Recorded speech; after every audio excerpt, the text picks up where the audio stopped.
Hello students, Namaste. You are welcome to class 12th chemistry English medium. Students, our chapter 5 surface chemistry is going on. In this chapter, today we are going to study about zeolite and colored solutions. What is the zeolite? Zeolite क्या होता है? Zeolite एक ऐसा substance है जिसमें बहुत ही small porous होते हैं और ये एक कैटलिस्ट की फॉर्म में यूज किया जाता है। इसको जियोलाइट कैटलिस्ट भी बोल सकते हैं। स्टूडेंट्स, जियोलाइट कैटलिस्ट जो होता है इसका यूज मोस्टली किया जाता है हार्ड वाटर को सॉफ्ट वाटर में कन्वर्ट करने के लिए। इसके अंदर क्या होता है कि ये बहुत ही स्मॉल पोरस वाला एल्यूमिनो सिलिकेट मॉलिक्यूल्स होते हैं। इनके बिटवीन बहुत ही स्मॉल पोर्स होते हैं और ये जो स्मॉल पोर्स बनते हैं ये एल्यूमिनियम मेटल जो होती है वो सिलिकॉन की स्थान पर आ जाती है, उसके कारण इसके अंदर पोर्स बन जाते हैं।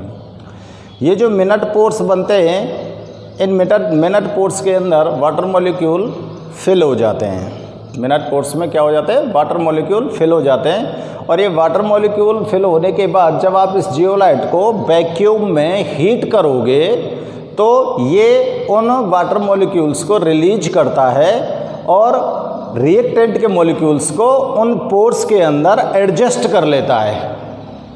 समझ आ रही है बात?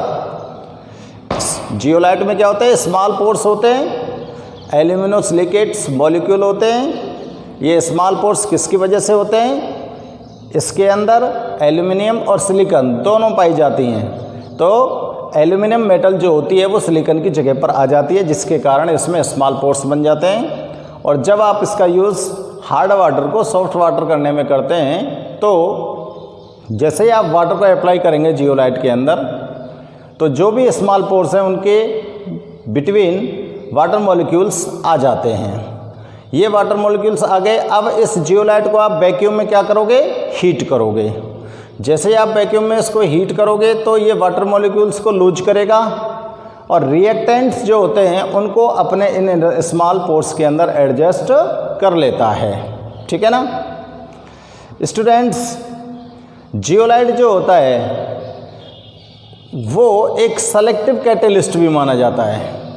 जियोलाइट को क्या मानते हैं? हम सेलेक्टिव कैटलिस्ट भी मानते हैं क्योंकि ये कुछ सेलेक्टिव जो मॉलिक्यूल्स होते हैं या पार्टिकल्स होते हैं उनको अपने अंदर एडजस्ट करता है और कुछ पार्टिकल्स को रिलीज करता है। जैसे वाटर को रिलीज कर दिया और जो उसके अंदर इम्प्योरिटीज़ थी एज ए रिएक्टेंट उनको अपने अंदर ये पोर्स में एडजस्ट कर लेता है। ठीक है ना? तो ऐसे ही कुछ जियोलाइट्स के एग्जाम्पल्स हैं और ऐसा ही एक जियोलाइट मैं बता रहा हूँ आपको, GSM5। GSM5 एक जियोलाइट है जिसका यूज़ किया जाता है स्टूडेंट्स एल्कोहल्स और पेट्रोल को ऑब्टेन करने में। ठीक है ना? तो हम जियोलाइट के बारे में यहाँ पर रिटेन करते हैं। जियोलाइट को एज ए किस रूप में लेंगे आप? यहाँ पर कैटलिस्ट के रूप में। तो यहाँ पर आप जियोलाइट कैटलिस्ट भी नोट कर सकते हैं हेडिंग में और जियोलाइट भी नोट कर सकते हैं। ठीक है, तो स्टार्ट करते हैं। जियोलाइट कैटलिस्ट लिखता हूँ मैं। जियोलाइट कैटलिस्ट जो होता है इसको मैं बोल रहा था ना सेफ सेलेक्टिव कैटलिस्ट भी बोल सकते हैं इसको। ठीक है ना? तो देखो, zeolite are small porous. Zeolite are small porous alumino small porous alumino silicates.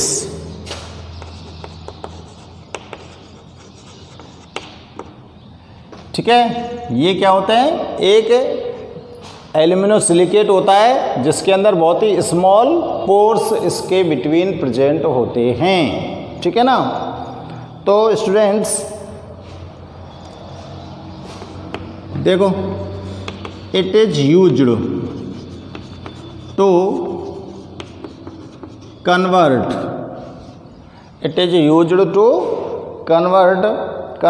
Hard water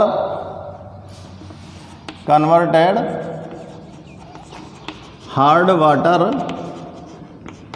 into soften water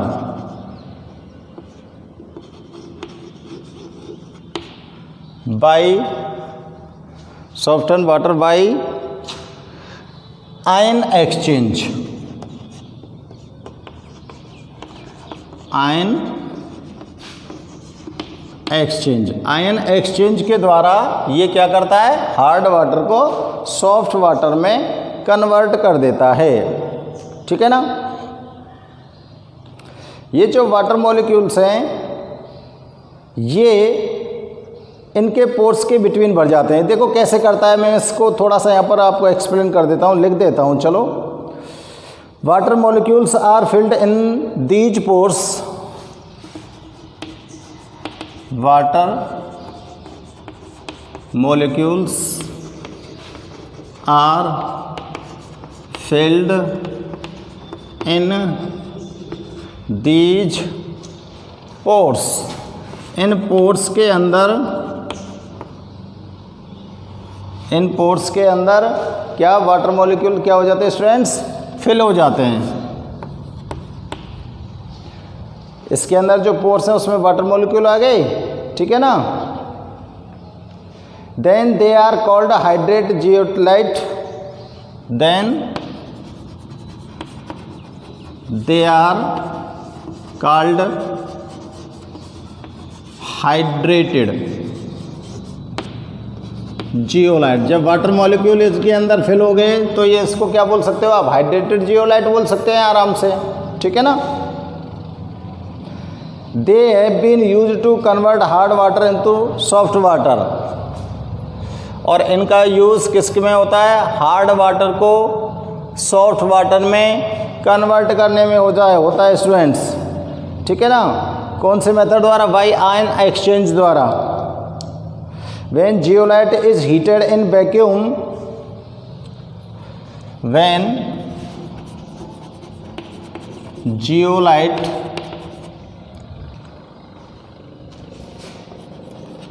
heated in vacuum, then it loses water molecules। जब आप इसको वैक्यूम में हीट करोगे तो ये क्या करेगा, वाटर मॉलिक्यूल्स को लूज करेगा। And absorb the reactant, and absorb the reactants. और रिएक्टेंट्स को क्या करेगा स्टूडेंट से, एब्जॉर्ब करेगा। और रिएक्टेंट कैसे साइज में एब्जॉर्ब करेगा, सिमिलर साइज में। किसके सिमिलर साइज में, पोर्स की में। सिमिलर साइज टू पोर्स, जितने बड़े पोर्स हैं ना उसी साइज के हिसाब से ये रिएक्टेंट मॉलिक्यूल्स को क्या कर लेगा, एब्जॉर्ब कर लेगा। ठीक है ना। Such molecules react with zeolite, such molecules react with reacts with zeolite. ये जो मॉलिक्यूल्स होते हैं ये किसके साथ रिएक्ट करते हैं, जियोलाइट के साथ रिएक्ट करते हैं। ठीक है ना। Whose size is equal to pores, whose size is equal to pores of zeolite. जिनकी साइज जियोलाइट के अंदर जो पोर्स बने हुए हैं उनके इक्वल होती है। सो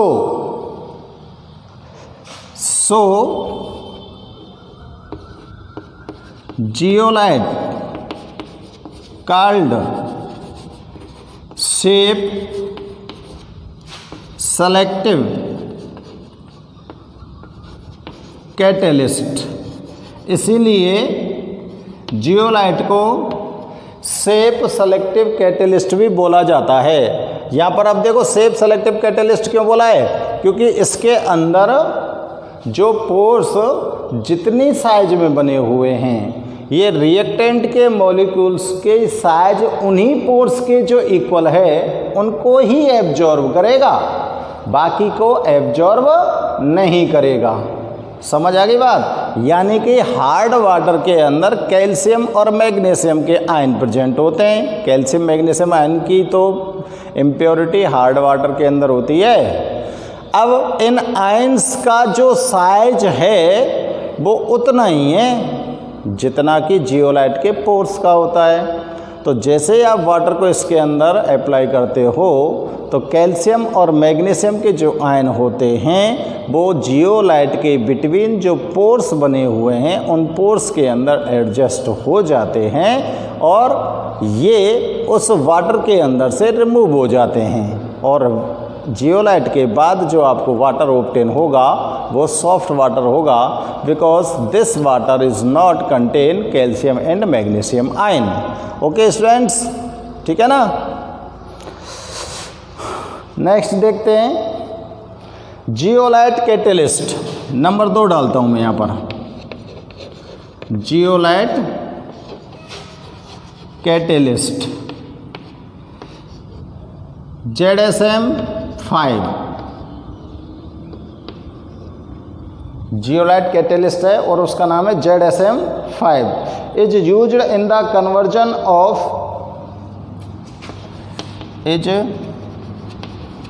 used in the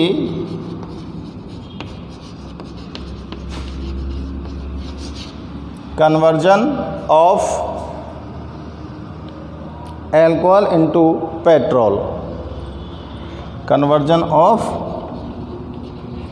alcohol into petrol. Petrol को क्या बोल सकते हो आप, गैसोलीन। एल्कोहल को पेट्रोल में कन्वर्ट करने वाला जो जियोलाइट कैटेलिस्ट है वो कौन सा है, ZSM-5। The dehydration of alcohol takes place, the dehydration of alcohol takes place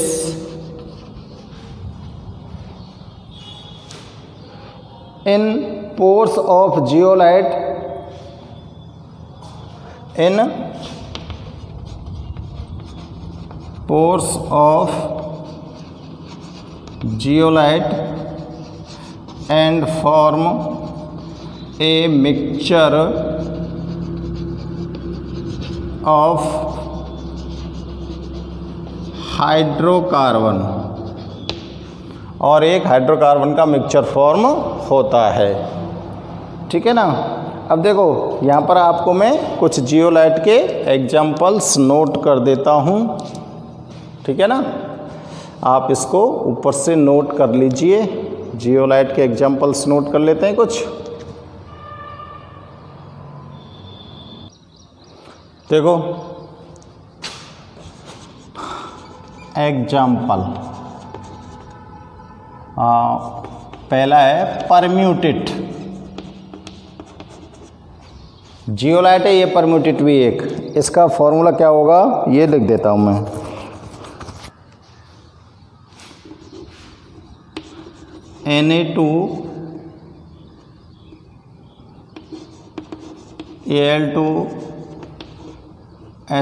Na2Al2Si2O8 NH2O,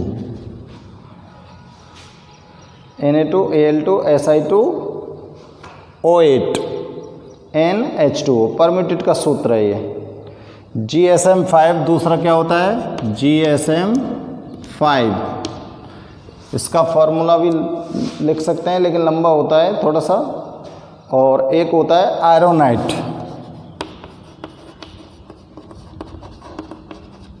आयरोनाइट। 3 example लिख रहा हूँ मैं। और इसका फॉर्मूला होता है Na2K2CaMg, Na2K2 CaMg, Al2 का होल ट्वाइस, Si2 का होल ट्वाइस, AlO2 का होल ट्वाइस, SiO2 का whole twice, X H2O। X की जगह यहाँ पर फिक्स है वाटर मॉलिक्यूल्स 6। तो देखो ये 3 जियोलाइट के एग्जाम्पल आपके सामने हमने नोट किए हैं। फॉर्मूला इसका भी थोड़ा सा लंबा होता है, तो लंबे फॉर्मूले की वजह से यहाँ पर नोट नहीं कर रहे हैं। आप लोग इनको लर्न कर सकते हो। जियोलाइट के एग्जाम्पल परम्यूटेड GSM5 आयरोनाइट, ठीक है ना। और स्टूडेंट्स GSM5 जो होता है ना, ये सबसे ज़्यादा काम में आने वाला जियोलाइट कैटेलिस्ट होता है। बहुत ज़्यादा इसका यूज़ किया जाता है GSM5 का। और एक बार एग्जाम में GSM5 के बारे में क्वेश्चन भी पूछा गया है, ठीक है ना।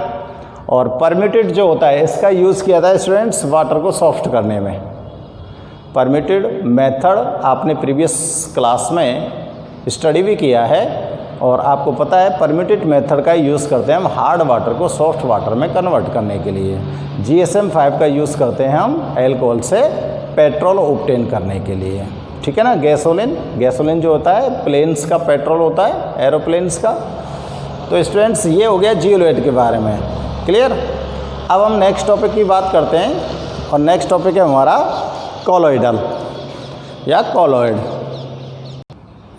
नेक्स्ट टॉपिक है बच्चों कॉलोइड।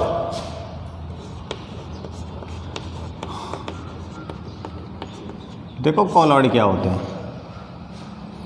देखो एक साइंटिस्ट का नाम लिख रहा हूं मैं, थॉमस ग्राहम। साइंटिस्ट का नाम क्या है स्टूडेंट्स? Thomas Graham.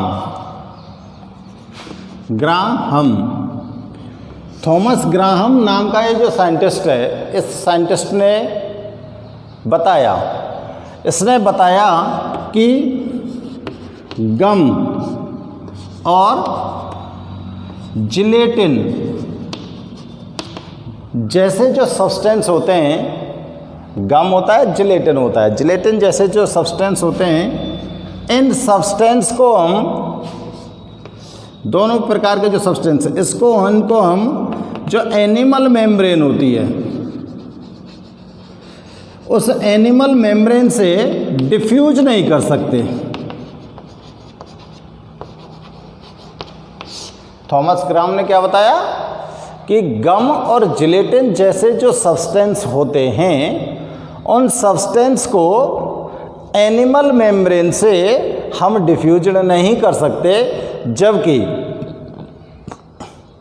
और जो ऑर्गेनिक सॉल्यूशन है, इनके अलावा जो ऑर्गेनिक सॉल्यूशन जैसे शुगर का ऑर्गेनिक सॉल्यूशन बनता है या फिर NaCl का सॉल्यूशन बनता है, इन सॉल्यूशंस को हम इजी वे में एनिमल मेम्ब्रेन से डिफ्यूज कर सकते हैं।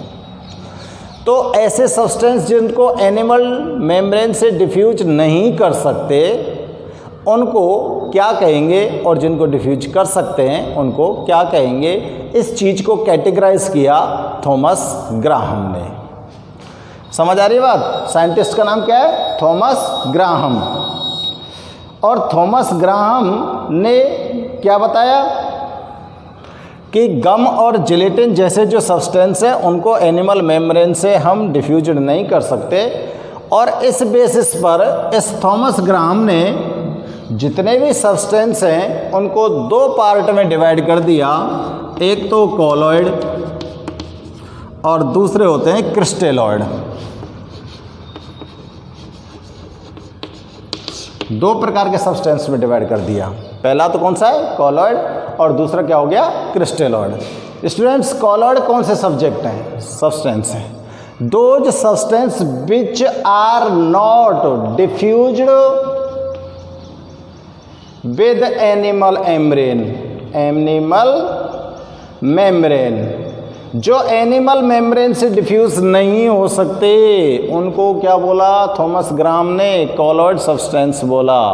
और जिनको आप एनिमल मेम्ब्रेन से डिफ्यूज कर सकते हो उनको क्या बोला? क्रिस्टेलॉइड। इन कॉलोइड सब्सटेंस की कैटेगरी में कौन कौन आएंगे स्टूडेंट्स? गम, जिलेटिन, जैसे सब्सटेंस, और इनके अंदर कौन आएंगे? साल्ट, शुगर, सॉल्यूशन, साल्ट और शुगर सॉल्यूशन जैसे सब्सटेंस, मतलब इस तरह के सब्सटेंस जो साल्ट और शुगर की तरह सॉल्यूशन बनाते हैं वो क्रिस्टलोइड में आ गए। और जो गम और जिलेटिन जैसे सब्सटेंस हैं जिनको एनिमल मेम्ब्रेन से डिफ्यूज नहीं कर सकते, वो किस में आ गए? कॉलॉइड में आ गए।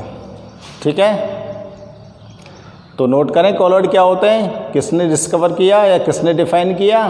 थॉमस ग्राम ने। ठीक है ना, चलो नोट कर लेते हैं अब।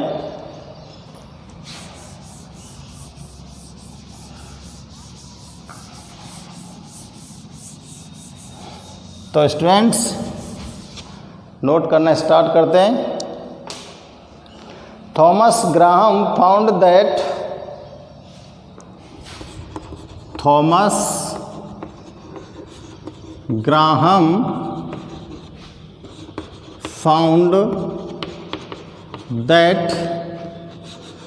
gum, gelatin,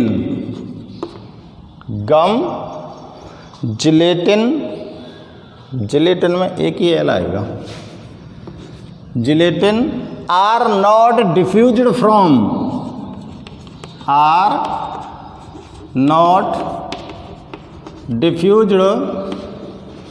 from animal membrane.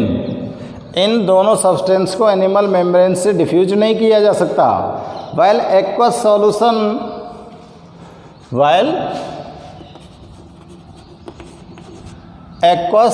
solution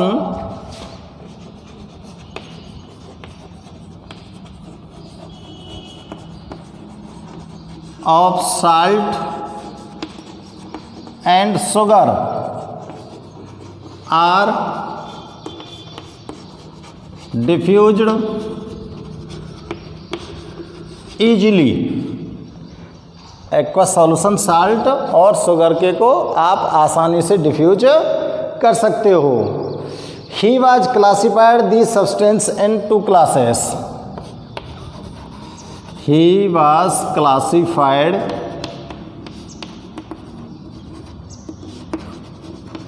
the substance in 2 classes। इन्होंने 2 क्लासेस में इनको क्या किया स्टूडेंट्स? डिवाइड किया। पहला था कॉलॉइड, अभी मैं बता रहा था आपको कॉलॉइड की डेफिनेशन में आप क्या लिखेंगे?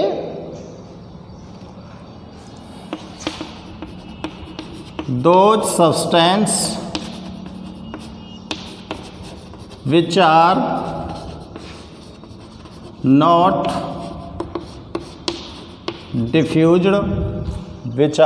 diffused from animal membrane are called colloid। उनको क्या बोलेंगे आप? कॉलॉइड बोलेंगे। ठीक है ना, एग्जाम्पल नोट कर सकते हो। गम, जिलेटिन,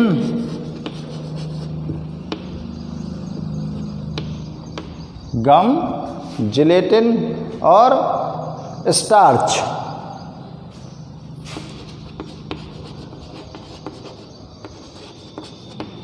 गम, जिलेटिन और स्टार्च। और दूसरे टाइप के जो सब्सटेंस बच गए उनको क्या बोला उसने? क्रिस्टलोइड। क्या बोला बच्चों? क्रिस्टलोइड। ठीक है ना, तो क्रिस्टलोइड किसको बोलेंगे? Those substance which are diffused from animal membrane easily। Are called crystalloid, are called क्रिस्टेलॉइड।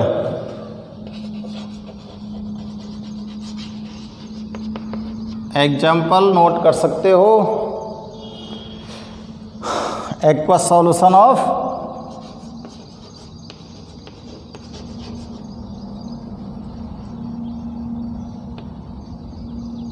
Aqueous solution of NaCl and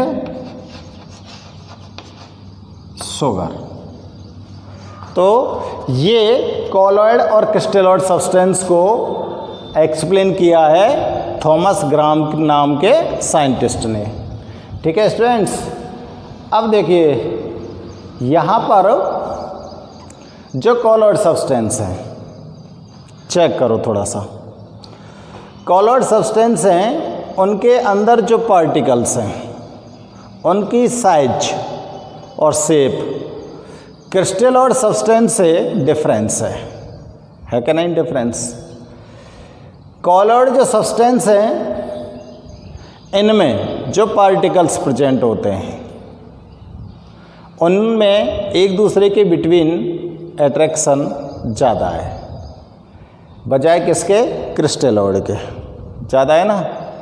तो स्टूडेंट्स इसको थोड़ा सा और आगे बढ़ा सकते हैं हम। आप पहले इसको नोट कर लीजिए, ठीक है ना। नोट करिए, वीडियो को पॉज कर सकते हैं और इसको नोट कर सकते हैं। तो ये जो सॉल्यूशन यहाँ पर कॉलॉइडल सॉल्यूशन हो चाहे क्रिस्टेलॉइड सॉल्यूशन हो, इन सॉल्यूशन के अंदर जो सब्सटेंस प्रेजेंट होते हैं उन सब्सटेंस के पार्टिकल की साइज डिफरेंट होती है। पार्टिकल की साइज डिफरेंट है तभी तो एनिमल मेम्ब्रेन से कोई डिफ्यूज हो जाता है और कोई डिफ्यूज नहीं होता है ना। तो स्टूडेंट्स पार्टिकल की साइज के बेसिस पर ये जो सॉल्यूशन होते हैं इनको हम 3 टाइप्स में डिवाइड कर सकते हैं। और 3 टाइप्स में जो सॉल्यूशन यहाँ पर आपको ऑब्टेन होने वाले हैं वो है true solution, colloidal solution and suspension. एक बार फिर से बोल रहा हूँ, ट्रू, कॉलॉइडल एंड सस्पेंशन। इस प्रकार से 3 प्रकार के सॉल्यूशन आपको यहाँ पर ऑब्टेन होते हैं। किसके आधार पर, on the basis of shape of या size of particles of solution आपके पास क्रिस्टेलॉइड हो सकता है या कॉलॉइडल हो सकता है, ठीक है ना। और दोनों ही सॉल्यूशंस के अंदर जो पार्टिकल्स प्रेजेंट होते हैं उनकी शेप और साइज डिफरेंस होती है, ठीक है। तो देखो, on the basis of size note कर सकते हैं, on the basis of size of particles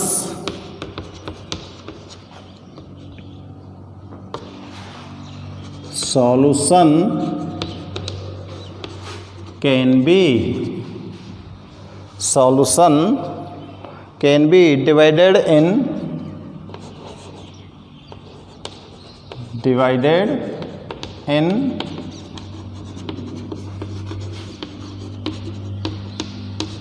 3 parts।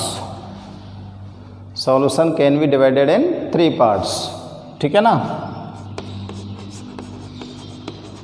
True solution, पहले हेडिंग डाल रहा हूँ बच्चों, ट्रू सॉल्यूशन क्या होते हैं। तो ट्रू सॉल्यूशन के बारे में थोड़ा सा हम यहाँ पर जान लेते हैं। देखो स्टूडेंट्स, ट्रू सॉल्यूशन जो होते हैं वो एक होमोजेनस मिक्सचर होते हैं। ध्यान से सुनना मेरी बात को। ट्रू सॉल्यूशन कैसे होते हैं, होमोजेनस मिक्सचर होते हैं। और ये ऐसे होमोजेनस मिक्सचर होते हैं जिनमें सॉल्यूट और सॉल्यूबल 2 पार्ट होंगे ना सॉल्यूशन के, सॉल्यूबल एंड सॉल्यूट। दोनों जो पार्ट हैं उनके जो पार्टिकल्स हैं, उन पार्टिकल्स की जो शेप होगी स्टूडेंट्स, पार्टिकल्स की शेप कैसी है? सेम। सॉल्यूट और सॉल्वेंट, दो पार्ट होंगे सॉल्यूशन के, दोनों के जो पार्टिकल हैं इनकी जो साइज होगी वो कैसी होगी स्टूडेंट्स? सेम। अगर आपके पास कोई सॉल्यूशन है और उस सॉल्यूशन के अंदर सॉल्यूट और सॉल्वेंट पार्टिकल्स की जो साइज है वो सेम है, तो वो सॉल्यूशन कौन सा है? True solution. और इसमें जो पार्टिकल की साइज होती है वो साइज होती है students less than 10⁻⁷ centimetre. Size कितनी है बच्चों? Less than 10⁻⁷ centimetre. और इसलिए इस सॉल्यूशन के जो पार्टिकल्स हैं मोस्टली वो कौन सी फॉर्म में पाए जाते हैं? आयंस फॉर्म में। ठीक है। ट्रू सॉल्यूशन क्या होगा?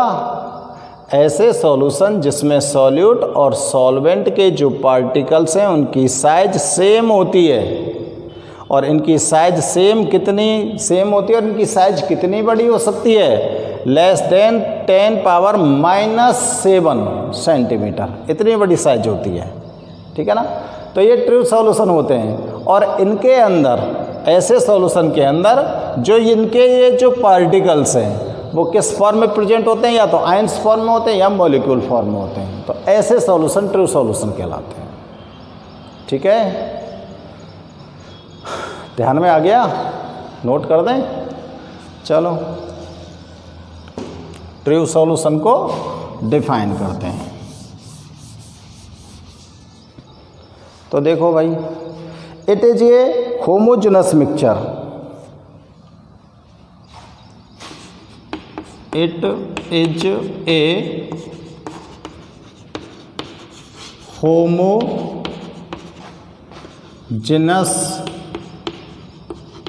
मिक्सचर। कैसा मिक्सचर है बच्चों? Homogeneous mixture. The shape of particles, the shape of particles of solute and solvent। Solute और सॉल्वेंट के जो पार्टिकल्स की शेप है वो क्या होती है? Is same.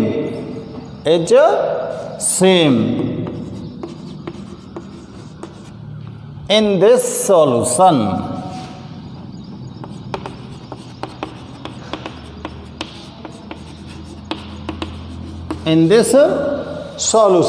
अब बच्चों बताओ पार्टिकल की साइज बता दो। Diameter of particle is, diameter of particles is less than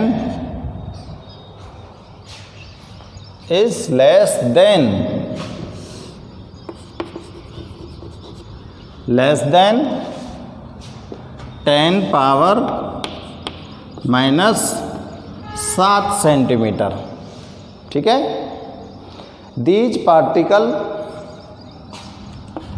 these particles are present in form of ion. या तो ये आयन की फॉर्म में प्रेजेंट होते हैं और या ये मॉलिक्यूल्स। ठीक है, ये क्या हो गया बच्चों? ट्रू सॉल्यूशन हो गया। ठीक है ना, आपकी समझ आ गई होगी ट्रू सॉल्यूशन की डेफिनेशन। तो पार्टिकल की साइज के आधार पर, पार्टिकल जो सॉल्यूशन के अंदर सॉल्यूट और सॉल्वेंट के पार्टिकल प्रेजेंट होते हैं सॉल्यूशन में, उनकी साइज के बेसिस पर सॉल्यूशन को 3 टाइप्स में कैटेगराइज कर रहे हैं, जिसमें फर्स्ट आप पढ़ रहे हो ट्रू सॉल्यूशन। ठीक है। अब देखो, दूसरे प्रकार का सॉल्यूशन यहाँ पर हम चेक करते हैं, और दूसरे प्रकार का सॉल्यूशन होता है बच्चों सस्पेंशन। सस्पेंशन, ठीक है। दूसरा क्या हो सकता है? सस्पेंशन। अब देखो बच्चों सस्पेंशन क्या होता है। सस्पेंशन एक हेट्रोजेनस मिक्सचर है। कैसा मिक्सचर है? Heterogeneous mixture. और जब ये हेट्रोजेनस मिक्सचर है बच्चों, तो इसमें जो शेप होगी किस किस की? Solute and solvent are not same. Same नहीं हो सकती ना। जब ये हेट्रोजेनस है तो इसमें सॉल्यूट और सॉल्वेंट पार्टिकल्स की जो साइज होती है वो सेम नहीं होती है, और इसमें जो सॉल्यूट पार्टिकल्स होते हैं उनकी साइज़ थोड़ी सी बड़ी होती है, जिनका डायमीटर माना गया है 10⁻⁴। और जब भी आप सस्पेंशन का कोई सॉल्यूशन बनाते हैं तो जो सॉल्यूट पार्टिकल होते हैं ये आप जिस एपरेटस में सॉल्यूशन को आप फॉर्म कर रहे हो, उस एपरेटस की जो सरफेस होती है स्टूडेंट, उस सरफेस पर इसके जो पार्टिकल होते हैं वो एक्यूमुलेट हो जाते हैं। ध्यान से सुन रहे हो ना मेरी बात को। सस्पेंशन सॉल्यूशन कैसे होते हैं? हेट्रोजेनस होते हैं। हेट्रोजेनस अगर सॉल्यूशन है तो बच्चों इसमें सॉल्यूट और सॉल्वेंट पार्टिकल की जो साइज है वो सेम नहीं है। सॉल्यूट पार्टिकल की जो साइज होती है थोड़ी सी बड़ी होती है, और उनकी साइज कितनी मानी गई है? 10⁻⁴ सेंटीमीटर, ठीक है ना, इतनी मानी गई है। जब आप इस सॉल्यूट को किसी भी सॉल्वेंट के अंदर सॉल्युबल करते हो तो स्टूडेंट्स जिस पात्र के अंदर, जिस एपरेटस में आप इस सॉल्यूशन को फॉर्म कर रहे हो, उस एपरेटस में जब आपने सॉल्यूट को मिला दिया और उसमें सॉल्यूशन को फॉर्म कर दिया, तो सॉल्यूट के जो पार्टिकल्स होते हैं वो एपरेटस की सरफेस के ऊपर जाकर एक्यूमुलेट हो जाते हैं, और आप इजी वे में इन पार्टिकल्स को नेक्ड आइज से देख सकते हो। इजी वे में इन सभी पार्टिकल्स को आप नेक्ड आइज से विजिबल कर सकते हो। तो ये होते हैं सस्पेंशन। तो ट्रू सॉल्यूशन कैसे है, सस्पेंशन सॉल्यूशन कैसे हैं, ठीक है ना। तो मैं सस्पेंशन को लिख देता हूं।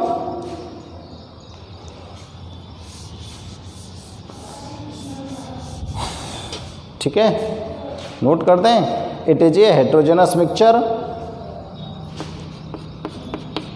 It is a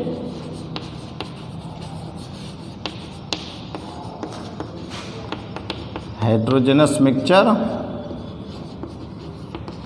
which contain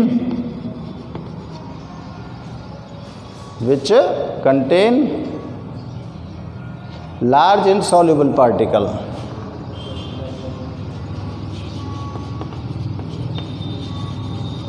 यानी कि सॉल्युबल पार्टिकल जो होते हैं ना वो ज़्यादा संख्या में होते हैं, और सॉल्यूट पार्टिकल होते हैं वो कम संख्या में होते हैं। And diameter is more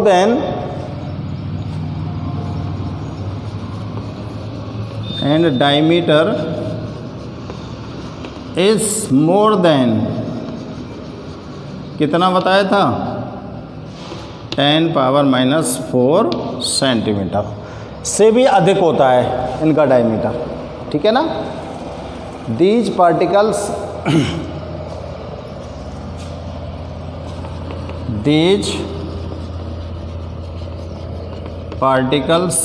are accumulated at the surface of apparatus and can be visible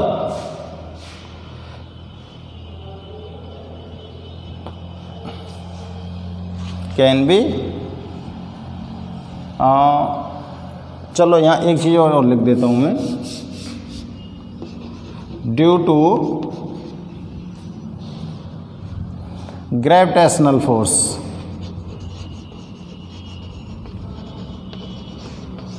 gravitational force के कारण ये जो एपरेटस होता है ना उसकी सरफेस पर एक्यूमुलेट हो जाते हैं। दिस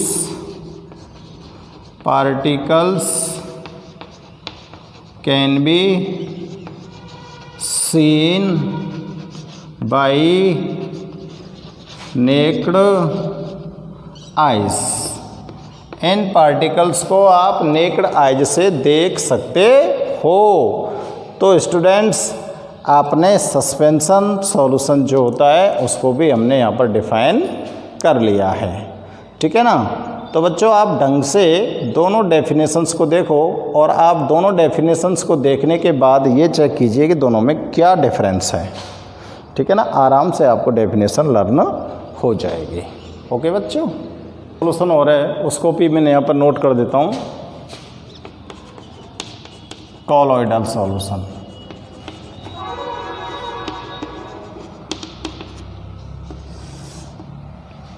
कॉलॉइडल सॉल्यूशन जो होते हैं बच्चों वो कैसे होते हैं, इसमें जो साइज होती है पार्टिकल्स की वो क्या होती है 10⁻⁻5 सेंटीमीटर से तो कम, लेकिन 10⁻⁻5 सेंटीमीटर से तो अधिक, लेकिन 10⁻⁻7 सेंटीमीटर से कम। यानी कि -5 से -7 के बिटवीन साइज होती है पार्टिकल्स की। और ये जो मिक्सचर होते हैं बच्चों, ये मिक्सचर भी कैसे होते हैं, हेट्रोजेनस होते हैं। और इन हेट्रोजेनस मिक्सचर्स में जो सॉलिड पार्टिकल्स होते हैं उन पार्टिकल्स को आप नेक्ड आइज से विजिबल नहीं कर सकते, लेकिन आप माइक्रोस्कोप से उनको देख सकते हो। कॉलॉइडल सॉल्यूशन के अंदर जो पार्टिकल्स होते हैं उनको नंगी आंखों से तो नहीं देख सकते, लेकिन माइक्रोस्कोप से हम उनको देख सकते हैं, ठीक है ना। तो देखो, the size of their particles is the size of their particles is less than 10⁻⁻5 centimeter, less than 10⁻⁻5 centimeter and more than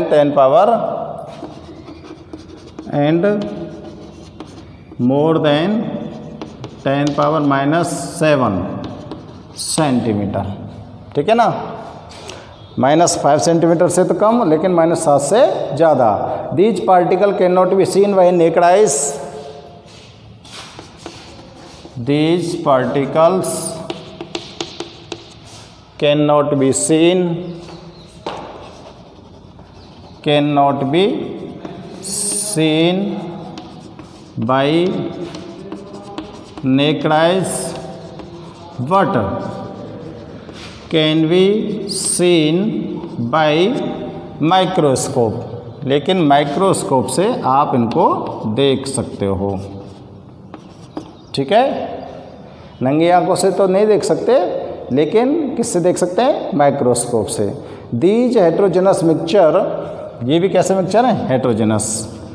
these heterogeneous mixture are called